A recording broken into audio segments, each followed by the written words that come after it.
நண்பர்களே, நம்ம கிட்ட இல்லாத புது வகையான ஒரு மீனை தான் இன்னைக்கு களத்துல இறக்க போறோம். அந்த மீனோட பேர் என்ன தெரியுமா? Pandora red butterfly. நம்ம கிட்ட இதுக்கு முன்னாடியே பல வகையான கப்பி மீன்கள் இருக்கு. என்னென்ன மீன்கள்? ஒயிட் டெக்சிடோ இருக்குது, ஃபுல் ரெட் இருக்குது, ஜெட் பிளாக் இருக்குது, ஜாப்பனீஸ் ப்ளூ இருக்குது, சில்லி மொசைக் டம்போயர் இருக்குது, பிளாட்டினம் டம்போயர் இருக்குது, எமரால்டு கிரீன் இருக்குது, ரெட் டெக்சிடோ இருக்குது, ஃபுல் கோல்டும் இருக்குது, பர்பிள் பெரி டம்போயரும் இருக்குது.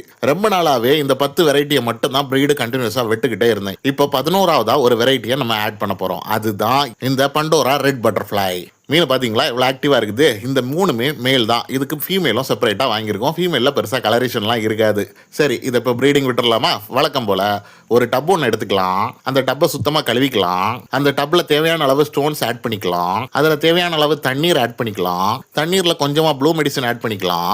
இப்போ ஃபாக்ஸ்டெயில் ஆட் பண்ணணும். ஃபாக்ஸ்டெயில் ஆட் பண்ணுறதுக்கு முன்னாடி ஃபாக்ஸ்டெயிலை சுத்தமாக கழுவிக்கலாம். அப்போ தான் ஃபாக்ஸ்டெயிலில் ஏதாவது சின்ன சின்ன நத்தைகள் ஒட்டி இருந்தாலும் அது இந்த புது டேங்க்கு வராமல் காப்பாற்றிக்கலாம். இப்போ நமக்கு டேங்க் செட்டப் பக்காவாக ரெடி. நம்மளோட மீன்களை, அதாவது மேல் மற்றும் ஃபீமேல் ரெண்டையும் டெம்பரேச்சர் செட் ஆகிறதுக்காக மொத்த கவரோடி அந்த பிளாஸ்டிக் டப்ல கொஞ்சம் நேரம் போட்டுடலாம். டெம்பரேச்சர் செட் ஆனதுக்கு அப்புறம் பக்காவா பேக்கேஜ் அன்பாக்ஸ் பண்ணி நம்ம மீன்களை ரிலீஸ் பண்ணிடலாம். மீன்கள் எல்லாம் அதோட புது வீடுகளை எக்ஸ்ப்ளோர் பண்ண ஸ்டார்ட் பண்ணிடுச்சு. இந்த வீடு செட் ஆயிடுச்சுன்னா கரெக்டா 20 இல்லைனா 25 நாள்ல நமக்கு குட்டிகள் கிடைக்க ஆரம்பிச்சிடும். குட்டிகள் கிடைச்ச அடுத்த நாளே உங்களுக்கு பக்காவா அப்டேட் வந்துகிட்டே இருக்கும். அதுக்கு நீங்க செய்ய வேண்டியதெல்லாம் ஒன்னே ஒண்ணுதான். இந்த வீடியோக்கு இப்பவுமே ஒரு லைக் ஒன்று போட்டுருங்க. நம்மளோட சேனலுக்கு இப்பவே சப்ஸ்கிரைப் பண்ணி உங்களோட சப்போர்ட்டை தொடர்ந்து கொடுத்துக்கிட்டே இருங்க. Thank you.